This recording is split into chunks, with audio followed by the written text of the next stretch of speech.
Hey, Kieran Sutherland, Financial Planner here. It feels like the last 3 years we've lived in a state of flux, with things changing really quickly and having to constantly adapt.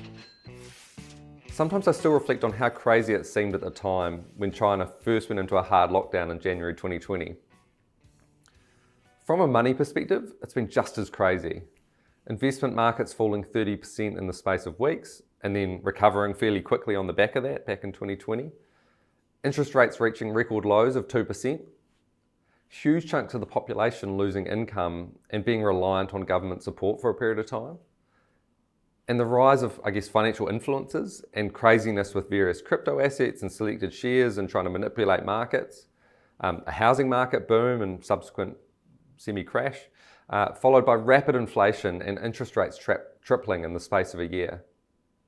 Out of this, there are some key lessons that I believe are, in reality, timeless. So first up, setting aside a rainy day fund. We never know when the next crisis is around the corner, whether that's a global pandemic or whether it's as simple as the car breaking down or a dental bill coming up. We're always told to have an emergency fund. Anything from a couple of months worth of income up to a year's worth of expenses squirreled away in a bank account before we start investing in anything else. And recent times have shown us just how important having some sort of safety net can be for the crises that you can't see coming as well as the ones you can. Secondly, always understand the risks you're taking. As I mentioned earlier, asset prices have been all over the show, with the initial plunge and recovery in 2020, and then asset prices surging during 2021, and then in 2022 mainly going down.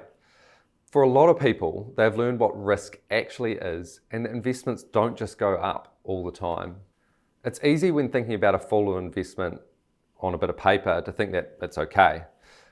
But it's not until you see the actual value in front of your eyes lower and feel that lump in the back of your throat where you know if you've overcommitted or not.